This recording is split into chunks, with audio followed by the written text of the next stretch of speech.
1억 원 공천헌금 의혹을 수사하는 경찰이 강선우 의원의 전 사무국장을 재소환해 장시간 조사했습니다. 엇갈리는 주장 속 진술 신빙성을 검증해 모레 핵심 당사자인 강 의원 소환에 대비하는 모습입니다. 배민혁 기자입니다. 무소속 강선우 의원의 전 사무국장 남모 씨가 다시 경찰에 불려 나왔습니다. 지난 6일 15시간 넘는 조사를 받고 돌아간 지 11일 만에 2차 출석입니다.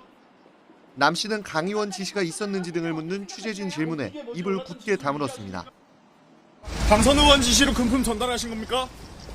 금품 수수 올랐다는 강선우 의원 해명 어떻게 생각하시나요? 경찰은 김경 서울시의원 조사 이틀 만에 남 씨를 재소환했습니다. 4년 전 범행물증 확보에 한계가 있을 수 있어 누가 거짓말을 하는지 진술부터 교차 검증하는 겁니다. 남 씨가 공천헌금을 먼저 제안했다고 김 시의원이 밝혔던 만큼 경찰은 남 씨에게 김 시의원 주장이 사실인지 추궁한 거로 전해졌습니다. 다만 남 씨는 강 의원, 김 시의원과 카페에서 함께 만났지만 자신이 자리를 비운 사이 1억 원이 오갔다고 발을 빼고 있습니다. 경찰은 또 돈을 받은 사실을 알게 된 즉시 돌려줬다는 강 의원과 공천 결정 후 몇 달 뒤 돌려받았다는 김 시의원 입장의 진위 여부도 캐물은 거로 알려졌습니다. 이와 함께 경찰은 민주당 김병기 의원의 3천만 원 수수 의혹과 관련해 형사기동대를 투입해 김 의원 부부의 근고 행방을 추적하며 동시다발 수사를 이어갔습니다. YTN 배민혁입니다. 이해훈 기획예산처 장관 후보자가 과거 로또 청약을 비판해놓고 자신은 수십억 원대의 시세 차익을 얻었다는 지적과 관련해 정책 비판과 개인의 참여는 별개란 입장을 내놨습니다. 국민의힘은 이 후보자 인사청문회 보이콧을 선언하고 나섰는데 민주당은 최대한 협상을 이어가겠다는 계획입니다. 김다연 기자입니다. 과거 분양가 상한제를 공개 비판해놓고 정작 자신은 레미안 원펜타스 부정 청약으로 수십억 원대 시세 차익을 얻었다는 의혹을 받는 이해훈 기획예산처 장관 후보자. 인사청문회 서면 답변서에 정책에 대해 비판하는 것과 법이 허용한 제도에 개인이 참여하는 것은 구분돼야 한다고 밝혔습니다. 분양가 상한제의 부작용과 시장 왜곡 문제를 지적했을 뿐 참여하는 개인에 대한 비판이 아니었다는 설명입니다. 부정 청약이 밝혀지면 공직을 사퇴할 의향이 있느냐는 질문에 대해서는 사실관계가 명확히 밝혀진 이후 법과 원칙에 따라 책임있게 행동하겠다고 답했습니다. 이 후보자는 원펜타스뿐 아니라 또 다른 초고가 아파트 청약에서도 부양가족 수를 부풀려 부정 청약을 시도했다는 의혹이 추가로 불거진 상황입니다. 국민의힘은 이 후보자가 자료 제출 요구를 거부하는 등 국회를 기만하고 있다며 인사청문회 거부 방침을 세웠습니다. 민주당이 준비할 것은 인사청문회가 아니라 하루라도 빨리 국민의 눈높이에 맞게 이해훈 후보자를 사퇴시키는 것입니다. 이에 민주당은 법적으론 여당 단독으로 청문회를 개최할 수 있다면서도 국민의힘을 최대한 설득해보겠다고 밝혔습니다. 국회의 의무, 국민이 검증할 그 기회를 포기한다는 것 자체는 저희 민주당으로서는 납득할 수 없다. 오는 19일 예정된 인사청문회 직전까지 이해훈 후보자 관련 논란은 꼬리에 꼬리를 물고 있습니다. 청문회 개최에도 빨간불이 켜졌는데 휴일 사이 이 후보자의 자료 제출 상황이 여야 협상의 관건이 될 전망입니다. YTN 김다현입니다. 공천헌금과 통일교, 쌍특검 수용을 촉구하는 장동혁 국민의힘 대표의 단식 투쟁이 계속되고 있지만 한동훈 전 대표 징계 논란을 둘러싼 국민의힘의 내홍은 깊어가고 있습니다. 당원 게시판 사태를 공개 검증하자는 지도부 차원 제안이 나왔지만 친한계는 징계 철회만이 정답이라며 장 대표의 단식 중단을 촉구했습니다. 박정현 기자입니다. 단식 투쟁 3일차에 접어들면서 장동혁 대표는 한때 대화가 어려울 정도로 상태가 급격히 악화됐습니다. 의료진도 긴급 방문했지만 장 대표는 공천헌금과 통일교, 쌍특검 관철까지 단식을 계속하겠다는 의지가 확고합니다. 단식장엔 주말을 맞아 전국 곳곳 당원들 발길이 이어졌고 나경원, 안철수, 이미자 등 중진들도 격려 방문했습니다. 법치를 지키고 공정한 사회를 만들기 위해서 목숨이라도 바치겠다는 각오로. 단식 투쟁과 별개로 한동훈 전 대표 징계를 둘러싼 내전은 현재 진행형입니다. 윤리위 재심 기간 열흘 동안 장 대표가 일단 제명안 의결을 미룬 가운데 신동욱 최고위원은 당원 게시판 사건 관련 최고위 차원의 공개 검증을 제안했습니다. 한 전 대표 측이 당무위와 윤리위 조사 결과가 조작됐다고 주장하고 있는 만큼 선출직 최고위원이 모두 참여한 가운데 시시비비를 따져보자는 겁니다. 장 대표 측도 충분히 검토해볼 만한 방안이다 호응했습니다. 하지만 친한계는 조작 징계를 자인하는 거냐며 냉담한 반응입니다. 장 대표를 향해서도 굶어서 얻을 게 없다, 징계 철회라는 답변을 피하지 말고 단식부터 중단하라며 날을 세웠습니다. 민주당은 공천원금, 통일교 의혹 모두 수사가 한창 진행되고 있는 가운데 장 대표가 명분 없는 단식 카드를 꺼낸 건 국민의힘 내부 권력투쟁 때문이다 깎아내렸습니다. 수사를 뭉개야 특검 도입성이 필요한 거지. 장동혁 대표의 단식은 단식이라기보다는 국민의힘 내부의 권력투쟁이다. 이렇게 규정할 수 있습니다. 이런 가운데 징계 의결 보류 뒤 정작 한동훈 전 대표는 별다른 입장 없이 침묵을 이어가고 있습니다. YTN 박정현입니다. 체포 방해 혐의로 1심에서 징역 5년을 선고받은 윤석열 전 대통령 측은 즉각 항소의 뜻을 밝혔습니다. 1심에선 윤 전 대통령 측 주요 주장이 대부분 받아들여지지 않았는데 항소심에서도 비슷한 부분이 쟁점이 될 것으로 보입니다. 신기혜 기자가 정리했습니다. 징역 5년형 판결을 받아들고 법정을 나온 윤 전 대통령 변호인단은 곧장 항소하겠다는 입장을 밝혔습니다. 오늘의 제35부 판결은 3급심에서 반드시 재검토되어야 한다는 그런 중대한 법리적인 오류를 포함하고 있다는 말씀을 드립니다. 재판 내내 무죄를 주장해온 윤 전 대통령 측은 특히 체포방해 혐의를 다투는 과정에서 공수처의 수사 자체가 위법하다는 주장을 펼쳤습니다. 하지만 재판부는 공수처가 수사권을 가진 직권남용죄에 관련 범죄로 내란죄를 수사할 수 있다고 판단했습니다. 피고인의 직권남용 권리행사 방해 혐의와 내란 우두머리 혐의는 사실관계가 동일하여 중간행위나 다른 원인의 매개 없이 직접 연결되고 체포영장 집행 과정도 위법했다는 문제 제기엔 수색에 필요한 이동 과정이었을 뿐이라고 일축했습니다. 윤 전 대통령 측은 긴급 상황에서 국무회의 소집은 소집권자 재량에 달려있다고 했는데 재판부는 국무위원 일부에게만 소집을 통지한 건 그 자체로 절차적 하자라고 강조했습니다. 헌법과 관계 법령상 긴급한 경우에 그와 같이 소집 통제를 하지 않아도 무방하다는 취지의 예외 규정은 없습니다. 주장이 대부분 기각된 만큼 윤 전 대통령 측은 항소심에서 1심 논리를 깨는 데 주력할 거로 보입니다. 특검은 판결 내용을 검토해본다는 입장인데 외신 허위 공보 등 일부 무죄 혐의에 관해 특검까지 항소하면 2심 쟁점이 더 늘어날 거로 보입니다.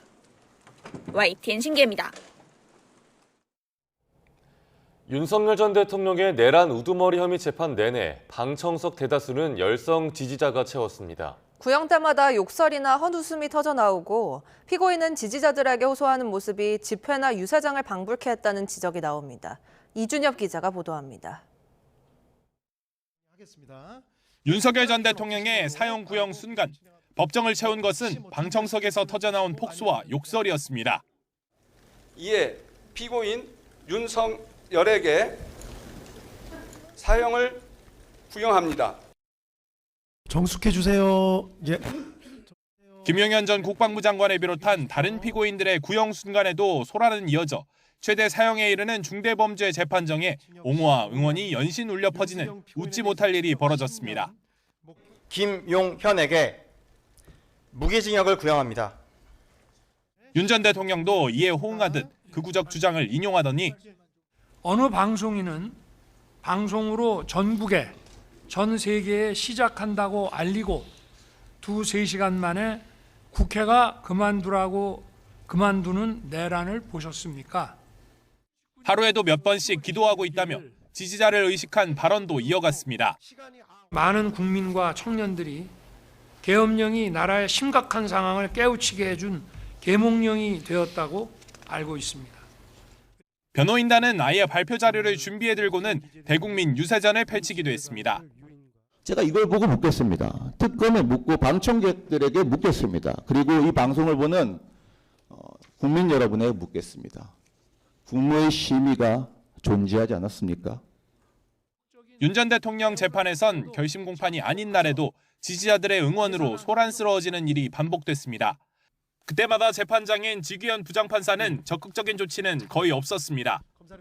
재판부 내용이 충분치 않다는 지적과 함께 전직 대통령이 심판대에선 역사적인 재판이 희화화됐다며 안타까워하는 목소리도 나옵니다. YTN 이준엽입니다. 네, 트럼프 미국 대통령이 미국의 그린란드 병합에 대응해 군을 파병한 프랑스와 독일 등 유럽 8개국에 다음 달부터 10%의 관세를 부과하겠다고 위협했습니다. 그린란드와 덴마크에서는 미국은 물러가라며 트럼프를 규탄하는 대규모 집회가 잇따라 열렸는데요. 뉴욕을 연결해 자세한 소식 알아보겠습니다. 이승윤 특파원, 트럼프 대통령이 그린란드 매입을 막는 유럽 국가에 관세를 무기로 꺼내들었다고요? 그렇습니다. 트럼프 대통령이 미국의 그린란드 병합 의사에 반하는 유럽 8개국에 2월부터 10%, 오는 6월 1일부터 25%의 관세를 부과하겠다고 밝혔습니다. 특히 이 관세는 그린란드의 완전하고 총체적인 매입에 관한 합의가 이루어질 때까지 부과된다면서 압박을 계속 이어가겠다고 강조했습니다. EU와 영국은 지난해 미국과 각각 무역 협정을 체결하고 미국 수출품에 15%의 상호 관세율을 적용하기로 합의했는데 이번 그린란드 관세는 이 관세율을 10에서 25% 추가로 높였다는 의미로 해석됩니다. 트럼프 대통령은 자신의 SNS 트루스 소셜을 통해 덴마크와 노르웨이, 스웨덴, 프랑스, 독일, 영국, 네덜란드, 핀란드가 목적도 확실하지 않은 상태에서 그린란드로 향했다고 말했습니다. 최근 미국이 덴마크 자치령인 그린란드를 손에 넣기 위해 군사 행동 가능성까지 거론하자 그린란드에 병력을 파견했거나 파견 의사를 밝힌 유럽 국가들을 겨냥한 행태입니다. 전날 백악관 원탁회의에서 국가 안보에 필요한 만큼 그린란드 사안에 협조하지 않는 나라들에게 관세를 부과할 수 있다고 밝힌 지 불과 하루 만에 실제로 관세 부과 방침을 밝힌 겁니다. 트럼프 대통령은 중국과 러시아가 그린란드를 원하고 있고 덴마크는 이에 대해 아무것도 할 수 없다며 세계 평화와 미국의 국가 안보를 명분으로 내걸었습니다. 특히 그린란드가 미국의 차세대 미사일 방어망인 골든돔에 필수적이라는 논리를 내세웠는데요.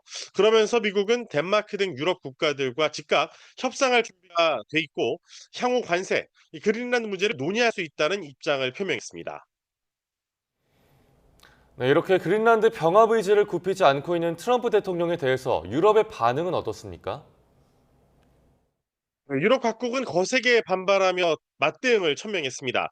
에마뉴엘 마크롱 프랑스 대통령은 관세 위협을 용납할 수 없고 지금 상황에 맞지도 않는다며 유럽인들은 단합해 조율된 방식으로 대응할 것이라면서 포문을 열었습니다. 키어 스타머 영국 총리는 나토 동맹국들이 집단 안보를 추구한다는 이유로 동맹국에 관세를 부과하는 건 완전히 잘못된 일이라면서 미국과 논의하겠다고 밝혔습니다. 울프 크리스테르손 스웨덴 총리도 위협에 굴하지 않을 것이라면서 관세 부과 대상으로 지목된 나라들뿐만 아니라 훨씬 많은 나라들이 관련된 문제라며 공동 대응을 모색하겠다고 설명했습니다. 독일도 유럽 파트너들과 긴밀히 협의 중이라면서 적절한 대응 방안을 공동으로 결정할 것이라고 강조했습니다. 안토니우 코스타 EU 정상회의 상임 의장은 국제법을 지키는 데 있어 어디서든 항상 확고하다면서 현재 이 문제에 대해 회원국들의 공동 대응을 조율하고 있다고 소개했습니다. 유럽 각국은 관세 발표 이전부터 트럼프 대통령의 그린란드 위협에 미국 공화당 의원 설득, 미국산 무기 수입 중단, 유럽 주둔 미군 지원 중단, 미군 기지 통제권 회수 등의 카드를 검토해 왔습니다. 유럽의회는 오는 26일에서 27일 미국과의 무역 협정을 표결에 붙일 방침이었는데 이번 그린란드 갈등이 불거지면서 아예 승인을 보류하자는 주장까지 나왔습니다. 또 EU 집행위원회, 미국과의 서비스, 외국인 직접 투자, 금융시장, 공공조달, 지식산권 등의 무역을 제한하는 통상위협 대응 조치를 발동하라는 요구도 제기됐습니다. 그린란드와 덴마크 시민들은 잇따라 트럼프 대통령에 대해서 규탄 집회를 열었는데요. 현장에서 나온 목소리 직접 들어보시죠. So Donald, we don't want to be Americans. We are Greenlanders and we want to be in a democratic world, and we hope Americans, they will support us. I've never met an American who thinks anything other. Greenland should be free and Greenland should be for the Greenlanders, not for the Americans. 덴마크를 방문 중인 미국 여야 의원들은 기자회견을 열고 그린란드 병합에 반대하는 뜻을 밝혔습니다. 아네르스 포 라스무센 전 나토 사무총장은 트럼프 대통령이 우크라이나 전쟁 같은 진짜 위협에서 주의를 분산하기 위한 수단으로 그린란드를 이용하고 있다고 비판했습니다. 반면 나토 국가인 이탈리아는 그린란드 파병에 반대하면서 유럽 주요국들과는 좀 다른 목소리를 냈습니다. 같은 나토 국가인 캐나다는 트럼프 대통령의 압박에 중국과 손을 잡는 분위기입니다. 이처럼 나토의 결속력을 뒤흔드는 트럼프 대통령의 행보로 인해 최근 유럽에서 러시아와 대화를 재개하자는 목소리가 나오자 러시아는 중요한 변화라며 환영 의사를 밝히기도 했습니다. 이런 와중에 친트럼프 성향의 빌리롱 주 아이슬란드 대사 미국 대사 지명자는 아이슬란드가 미국의 52번째 주가 될 것이라는 농담을 했다가 거센 비난을 사과했습니다. 그린란드의 이웃 국가이자 같은 북극권에 속하는 아이슬란드에서는 이번 발언이 심상치 않다고 보고 즉각 반발했습니다. 지난 12일과 13일 여론조사 업체인 입소스 설문에서 그린란드 병합 시도에 찬성한다는 미국인은 17%에 그쳤습니다. 군사력을 동원한 그린란드 점령에 찬성하는 응답자는 4%에 불과했는데 트럼프 대통령은 자신에게 불리한 소식에 늘 대응하던 대로 이 여론조사가 가짜라고 주장했습니다. 뉴욕에서 YTN 이승윤입니다.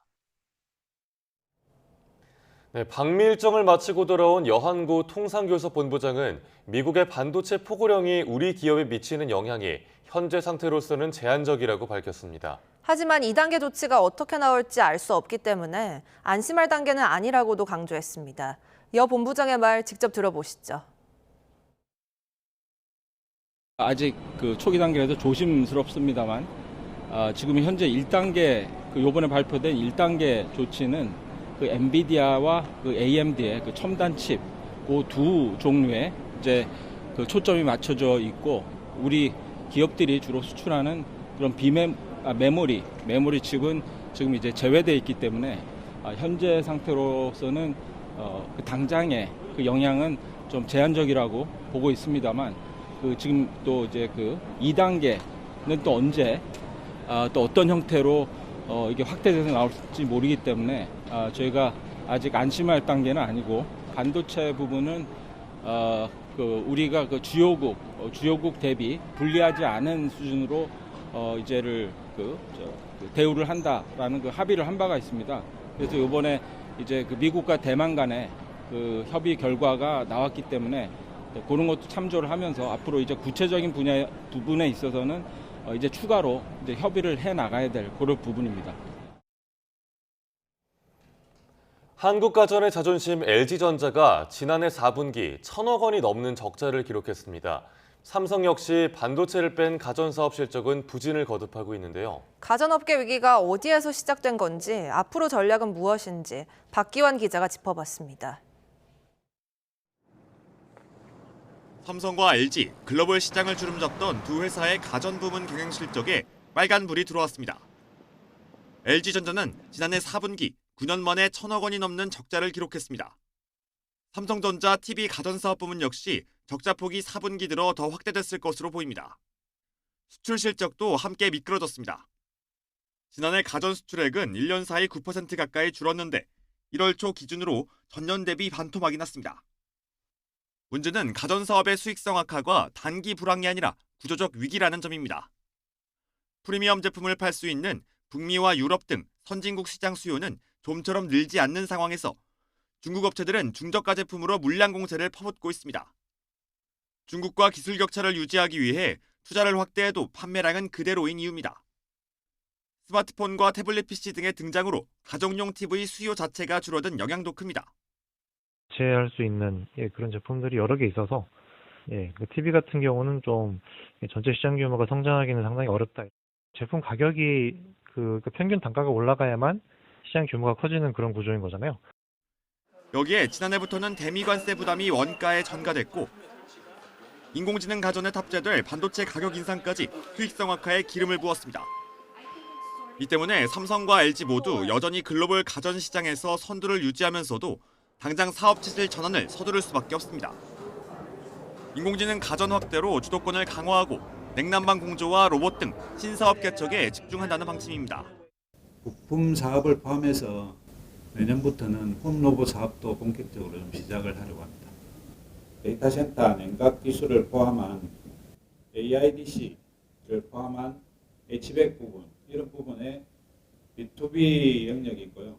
삼성전자는 공조, 전장, 메디컬 테크놀로지, 로봇 등 미래 라이프 스타일의 핵심이 될 4가지 신성장 동력 분야에 투자를 확대하고 우리 경제를 떠받치던 제조업의 상징, 가전업계가 위기를 맞은 가운데 새로운 성장 동력을 찾아 위기를 기회로 만들어낼 수 있을지 주목됩니다. YTN 박견입니다. 자율주행과 인공지능을 앞세운 기술 기업들이 완성차의 영역으로 들어오면서 자동차 산업의 주도권이 흔들리고 있습니다. AI 기업의 공세 속에 완성차 업계도 새로운 방식의 대응에 나서고 있습니다. 권영희 기자가 보도합니다. 엔진과 차체 중심의 제조 경쟁에서 벗어나 소프트웨어와 인공지능이 자동차 산업의 핵심 주도권으로 떠오르고 있습니다. 엔비디아는 자율주행 기술을 전면에 내세우며 자동차를 AI가 판단하고 움직이는 로봇으로 규정했습니다. 자율주행 AI를 적용한 차량을 2026년부터 실제 도로에 투입하겠다는 계획입니다. 완성차 업체와 협업해 차체는 제조사가 만들고 주행 판단은 AI가 맡는 구조입니다.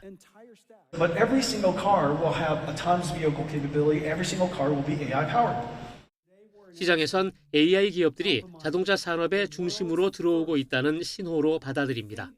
I thought the game changer was really NVIDIA going all in when it comes to autonomous. I mean, they are not watching us from the sidelines. 완성차 업체들은 AI 기업과 경쟁하기보단 협력과 내재화를 병행하는 전략을 택하고 있습니다. 자율주행과 AI 기술은 적극 받아들이면서 차량 운영 체제와 데이터, 서비스 주도권은 직접 관리하겠다는 겁니다.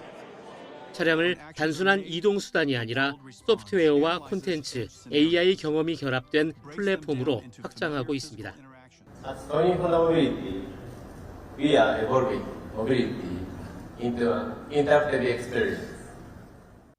그러면서 안전과 규제, 사고 책임까지 포함한 자율주행의 완성은 여전히 제조사의 역할이라는 점을 강조합니다. AI 기업과 협력하되 주도권을 모두 넘기지는 않겠다는 의미입니다. 자동차는 이제 달리는 기계가 아니라 업데이트되고 진화하는 AI 플랫폼이 되고 있습니다. 이런 변화 속에서 자동차 산업의 주도권을 둘러싼 경쟁은 이제 본격적인 국면에 들어섰습니다. YTN 권영입니다. 강남의 마지막 판자촌 구룡마을에서 발생한 화재로 엄동설안의 180여 명이 보금자리를 잃었습니다. 수십 년 일궈온 삶의 터전이 한순간 잿더미로 변하면서 신락 같은 희망조차 찾지 못하고 있습니다. 김영 기자가 현장에 다녀왔습니다. 새까맣게 타버린 집들 사이로 주민들이 힘없는 발걸음을 옮깁니다.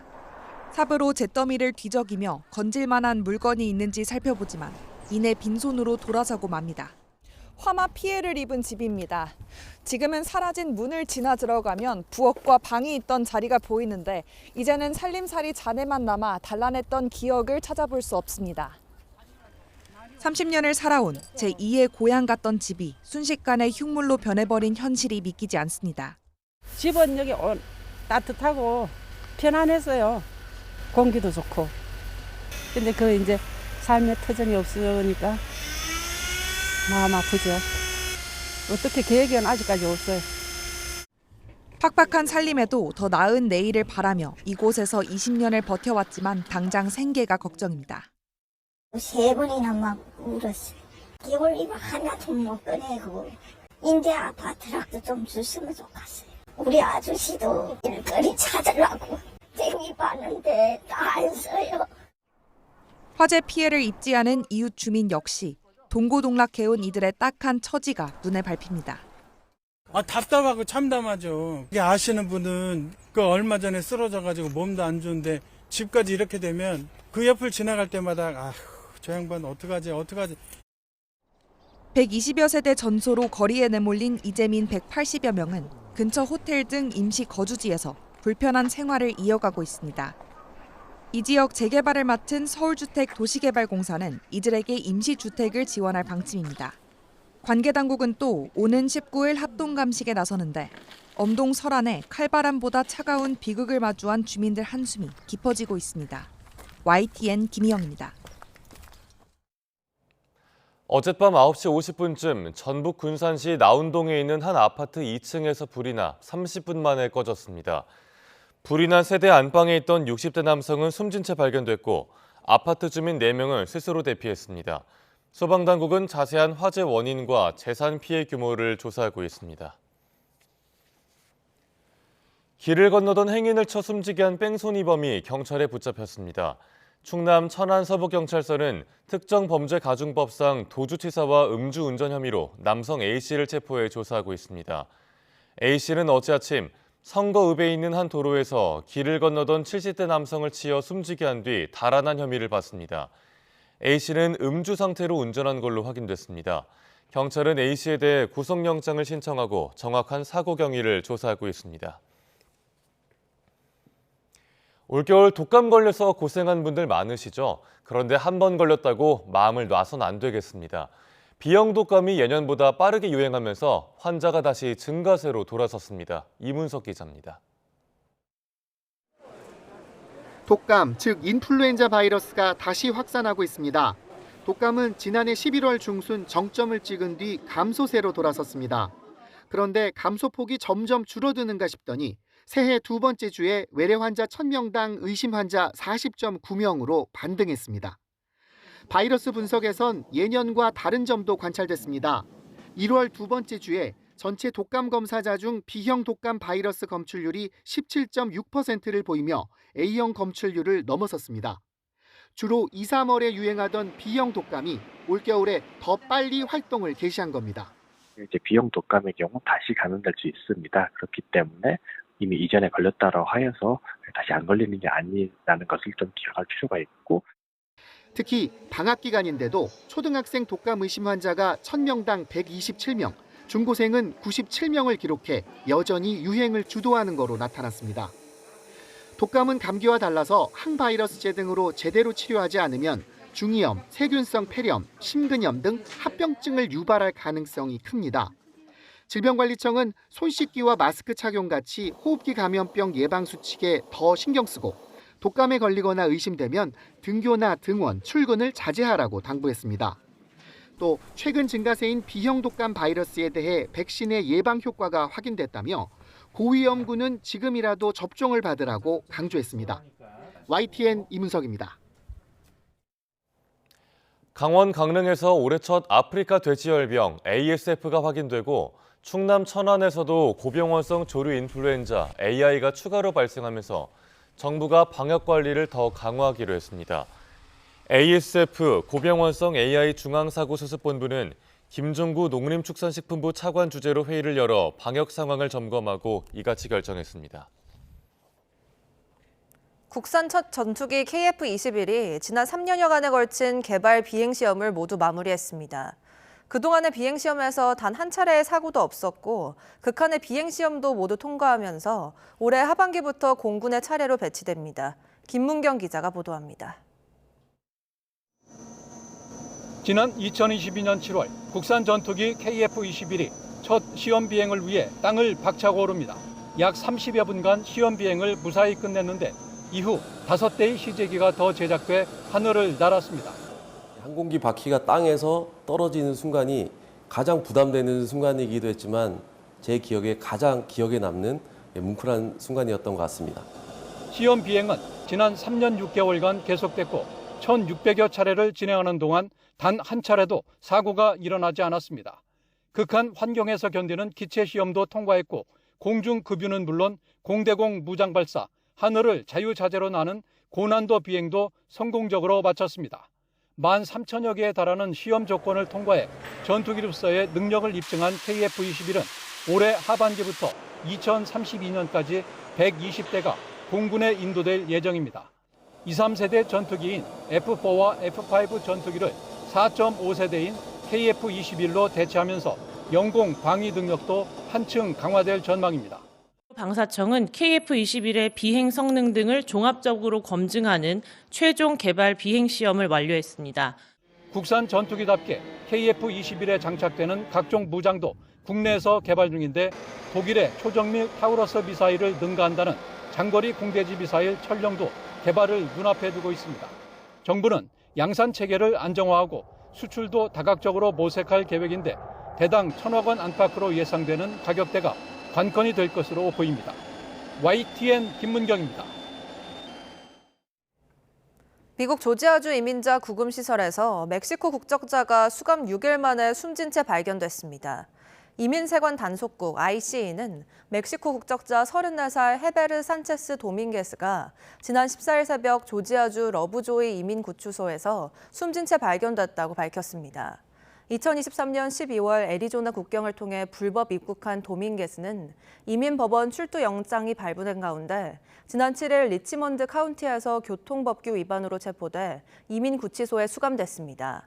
조지아주에는 해당 시설을 포함해 총 4곳의 이민구치소가 있으며 이들 시설은 과거 미국 정부 감사에서 열악한 위생 환경과 인권 침해 등을 지적받았습니다. 동부 아프리카에 있는 우간다 대선에서 요웨리 무세베니 대통령이 7연임에 성공하며 45년 집권을 이어가게 됐습니다. 올해 81살인 무세베니 대통령은 1986년 쿠데타로 집권한 뒤 1996년 치러진 대선부터 연임에 성공하며 우간다를 통치해왔습니다. 한편 이번 선거에서 허위정보 유포 방지를 명분으로 인터넷이 차단되고 야권에 대한 탄압이 가해진 상황에서 치러졌다는 지적이 나오고 있습니다. 반정부 시위가 이어지고 있는 이란에서 자국민의 국제 인터넷 접속을 영구적으로 차단하는 방안을 은밀히 계획 중이라고 영국 매체 가디언이 보도했습니다. 이란의 인터넷 검열 감시 단체 필터워치는 내부 소식통을 인용해 이란 정부가 사전에 승인한 소수에게만 국제 인터넷 접속 권한을 허가하는 것을 영구화하는 방안을 추진 중이라고 밝혔습니다.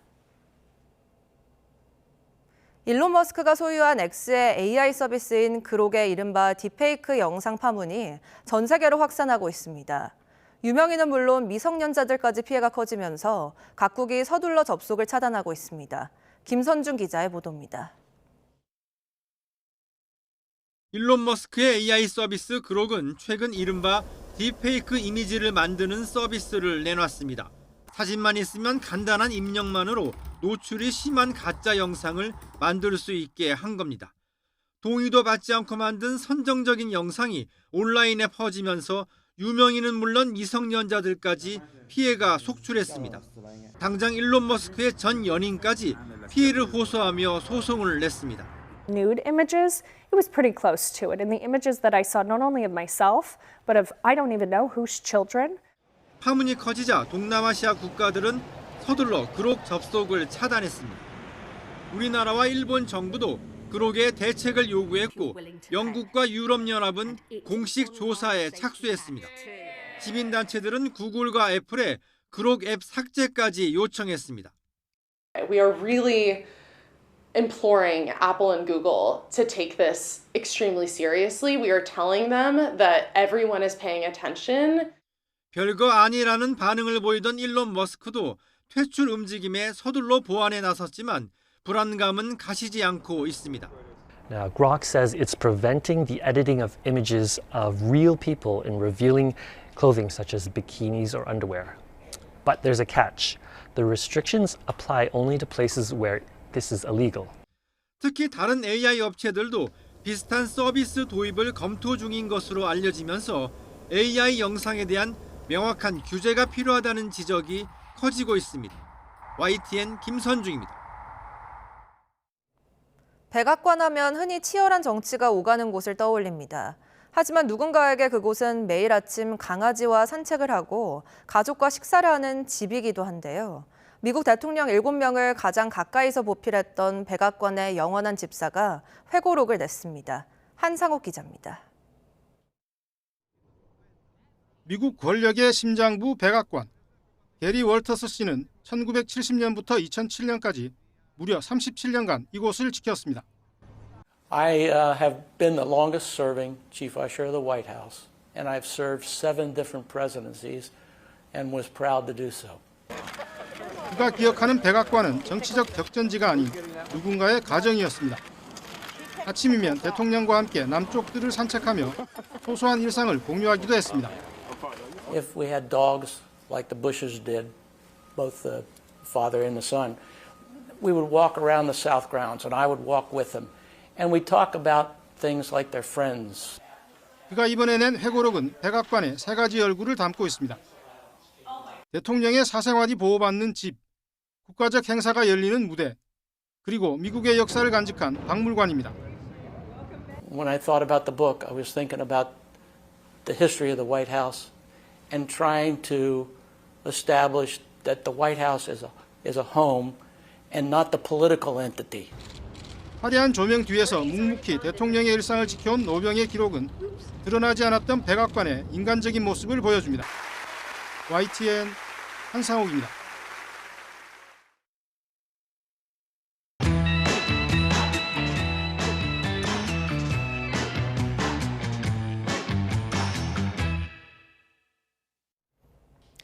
네, 살다 보면 누구나 한 번쯤은 혹독한 좌절과 실패를 경험합니다.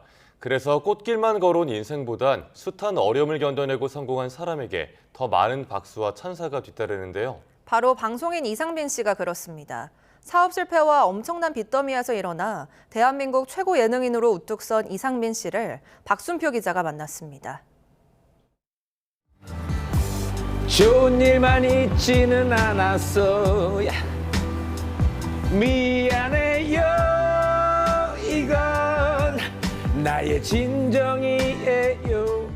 30여년 브라운관을 누빈 베테랑 방송인 이상민에게도 연예대상에서 이름이 불리는 순간만큼은 아무런 생각이 들지 않았습니다. 잠깐 아무런 머릿속에 생각이 정지된 상태에서 이어지지가 않더라고요. 그러면서 하얀색 도화지에서부터 시작한 게 아니고 거목해 칠해져 있던 도화지를 다 지우개로 지우고 다시 그려왔던 그 모습을 이제는 더 이상 무너지지 않게 해야 되겠다라는 생각의 수상소감이었던 것 같아요. 돌아보면 이상민의 20대는 누구보다 화려했습니다.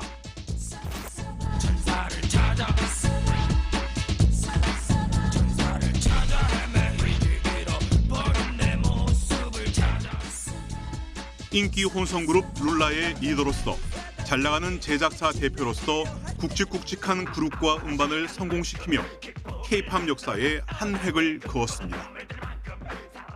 당시에는 이제 YG 패밀리의 이제 양현석 대표와 JYP의 박진영 대표 이렇게 세 명이 활동을 하면서 음반 제작을 하던 시절에 기획사 대표를 하던 시절이에요. 그때는 이제 가수를 하면서 했었던 이제 이력을 갖고 제작을 하다 보니 아무래도 가수의 마음을 좀 많이 알고 그리고 제작에 뛰어들었던 것 같아서 그 많은 가수들을 짧은 시간에 만들 수 있었던 게 아니었나 싶은 생각이 들어요. 그러나 무리한 투자와 갑자기 나빠진 시장 상황, 잇따른 음반 실패는 한꺼번에 찾아왔습니다. 추락은 끝이 보이지 않았습니다. 음반도 안 나가는 시기에 이미 투자해놓은 게 더 많았던 그러다 보니까 어쩔 수 없이 음반 사업을 지탱해 줄 수 있을 만한 부가 사업이 필요하다. 그래서 이제 부가 사업에 손을 좀 많이 이제 좀 뻗치게 됐죠. 그래서 의류 사업이라든지 이제 레스토랑 사업이라든지 이런 사업 쪽에 이제 계속된 투자를 하면서 저로서는 이제 덮친 격이 된 거죠. 천문학적인 빚더미에 올라앉은 채 무기력감으로 세월만 보냈습니다. 그러다 다시 방송을 시작했습니다. 최고의 가수이자 제작자였던 20대와는 마음가짐 자체가 달라졌습니다. 그러니까 우리는 뭐냐면 모든 시선에 속고 있는 거예요. 자, 첫 번째. 저분 실력자입니다. 실력자고요. 자, 그래요? 발음은 우리가 발음을 속일 수는 있지만 숨소리의 파형은 숨길 수 없어요. 그냥 앞만 보고 이제 열심히 이제 혼자 운동하고 혼자 화장하고 혼자 집에 있는 옷 챙겨가지고 규칙적으로 일을 하면서 갚는 게 오히려 불규칙적으로 상상의 나래만을 가지고 사업을 해서 성공하면 갚겠다보다 현실적이라는 걸 저도 알게 됐어요. 채권자들도 알게 된 거예요. 그래서 그럼 내가 앞으로 열심히 방송만 열심히 해서 그게 언제가 될지 모르겠지만 이 돈을 다 갚아내겠다. 이혼하고 빚더미에 올랐던 궁상민의 꾸밈없는 모습은 힘든 시기를 겪는 사람에게는 희망을, 시청자들에겐 공감을 선사했습니다.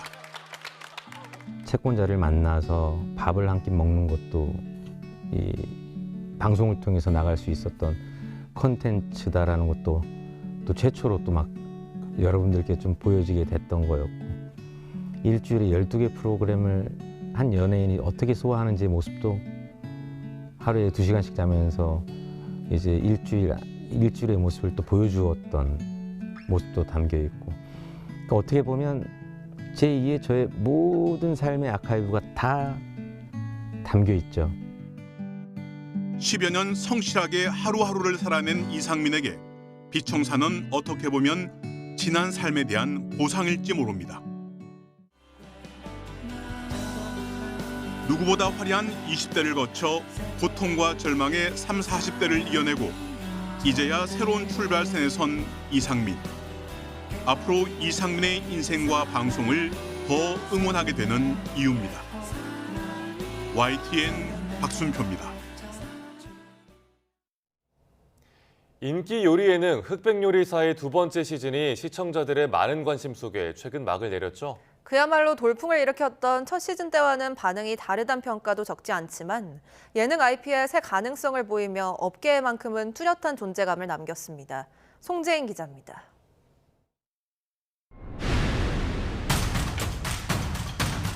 저는 소스는 거짓말 조금 하면 5만 가지 정도는 알아요. 당근을 가지고 당근을 만들게. 다 졸여. 끝날 때까지.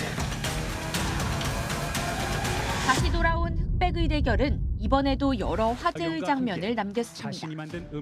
전례 없는 열풍을 부른 첫 시즌 때와 달리 이번에는 글로벌 OTT 순위에서 한때 1위를 놓치기도 했지만 화제성만큼은 여전했습니다. 원래 시즌2는 비슷하게 가는 경향이 있는데 좀 그래도 새로운 방식이 많이 나왔다. 인기의 중심에는 역시 출연 요리사들이 있었습니다. 한번 경험해본 포맷은 이미 아는 맛이 된 만큼 자연스레 새 재미는 출연진에게서 찾게 된 겁니다. 화려한 캐릭터는 물론 이들의 철학과 요리에 대한 진심, 도전하는 용기 같은 서사가 승패보다 더 큰 여운을 남겼습니다. 이거 같이 드셔보세요. 57년 동안 요리하시는데 아직도 현역에 계시고 그 현역 요리사보다 좀 아이디어도 많고 그런 점이 인상 깊었습니다. 출연진에게 시선이 집중되면서 이들이 보인 태도나 발언, 관계 설정에 대한 몰입도도 덩달아 커졌는데 이와 맞물려 특정 셰프들의 언행을 비판하는 반응도 첫 시즌 때보다 도드라지자 제작진은 이례적으로 공개 입장을 내고 법적인 대응까지 경고했습니다.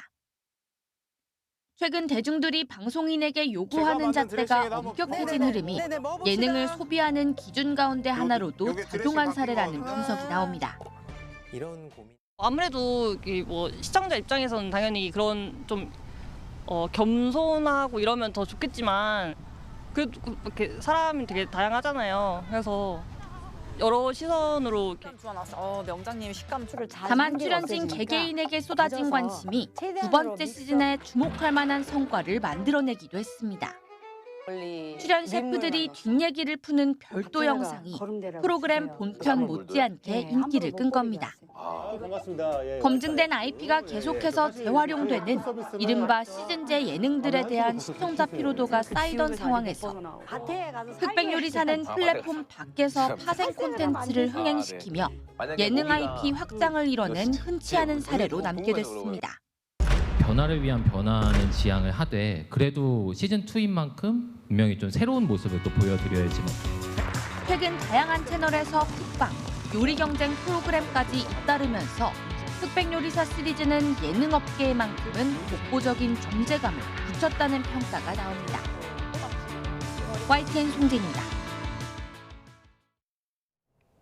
눈 내리고 추위가 기승을 부릴수록 더 신나는 곳이 있습니다. 바로 강원도의 겨울 축제장인데요. 얼음 낚시하느라 손발이 꽁꽁 얼어도 즐겁다고 합니다. 홍성욱 기자가 강원도 겨울 축제를 소개합니다. 축구장 40개 면적, 거대한 얼음판 위로 전국 강태공들이 모였습니다. 얼음 구멍 속으로 낚싯대를 들이우고 산천어를 유혹하길 잠시. 곳곳에서 얼음 팔뚝만한 산천어가 펄떡이며 올라옵니다.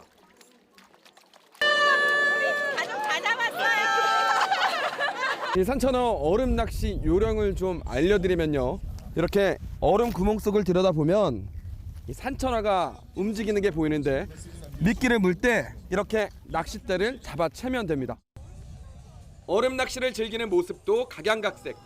한겨울 칼바람도 차가운 얼음판 냉기도 산천어를 잡겠다는 열정을 막지 못합니다. 방금 처음으로 한 마리 잡았는데 진짜 기분이 너무 날아갈 것 같아서 좋았고요. 계속 오고 싶은 마음이 생겼어요. 재밌어요! 기다림이 지루한 사람들은 맨손 잡기 체험장이 제격. 잡힐 듯 말 듯 요리조리 헤엄치는 물속 산천어를 잡는 재미에 추위도 있습니다. 신나게 축제를 즐기고 나면 이제 허기 달랠 시간. 직접 잡은 산천어를 회와 구이로 맛보는 것도 빼놓을 수 없는 즐거움. 아이들도 낚시 잡아서 너무 좋아하고 맛있어서 아이들이 너무 오늘 좋아해서 행복한 하루인 것 같습니다. 옆 동네 홍천에서도 얼음 낚시 축제가 한창입니다. 홍천 특산물인 인삼을 배합한 사료를 먹여 키워 크기부터 남다른 송어가 주인공. 묵직한 손맛을 느끼려는 전국 강태공 발길이 연일 이어지고 있습니다. 손발이 꽁꽁 얼어도 코끝이 빨갛게 변해도 마냥 즐겁기만 한 얼음 낚시. 제철 맞은 강원도 겨울축제가 전국 관광객들을 기다리고 있습니다. YTN 홍서욱입니다. 프로배구 V리그에서 OK저축은행이 삼성화재 첫 2세트를 내주고도 내리 3세트를 잡아내는 짜릿한 역전극을 만들어냈습니다. 3연승을 달린 OK저축은행은 3위 경쟁에 본격적으로 뛰어들었습니다. 이경재 기자입니다. 경기 초반에 삼성화재 아희가 가장 높이 날아올랐습니다. 승부처였던 1세트 25대 25에서도 연속 득점으로 승리를 가져왔습니다. 2세트 24대 23에선 서브 에이스를 터뜨려 세트 점수 2대 0을 만들었습니다. 패배 위기에 몰린 OK저축은행 이민규 세트에 손을 떠난 공은 다양한 곳으로 향했습니다. 디미트로프와 차지환, 전광인의 날개 공격에 박창성의 속공도 살아났습니다. 3, 4세트를 내리따낸 OK저축은행은 5세트에선 블로킹으로 승리를 가져왔습니다. 박창성은 아이의 후위 공격을 4개나 막아냈습니다. OK저축은행은 14대 14에서 신영철 감독이 판정에 항의하다 퇴장했지만 17대 15로 세트를 마무리 짓고 3연승을 달렸습니다. 4위 한국전력과 같은 승점으로 3위 KB손해보험의 승점 2점 차로 따라붙었습니다. 디미트로프가 33득점, 차지환은 13득점을 올렸고 전광인은 12득점에 통산 500블로킹 기록을 세웠습니다. 프로에서 이제 연차가 많이 쌓이다 보니까 경기를 하면서 하나하나 쌓여갔던 게 이렇게 좀 결과로 나오는 것 같아서 좀 뿌듯하고요. 여자부 선두 한국도로공사는 모마가 28득점, 강소휘가 22득점을 책임지며 페퍼저축은행을 3대 1로 물리치고 2위 현대건설을 승점 7점 차로 따돌렸습니다. YTN 이경재입니다.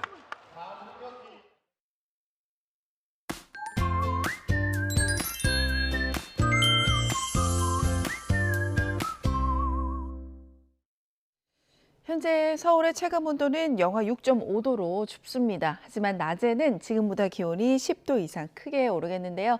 영상 6도 그리고 대구는 영상 14도까지 올라서 3월 하순처럼 온화하겠습니다.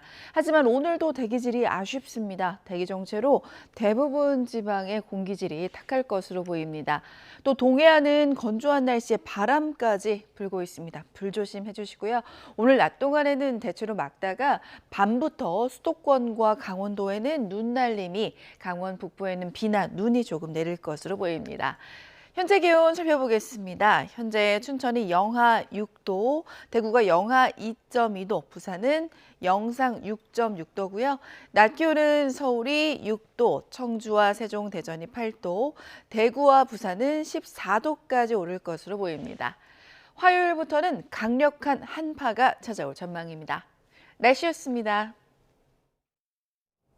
뉴스타트 2부 마칩니다. 잠시 후 3부가 이어집니다. 시청해주신 여러분 고맙습니다.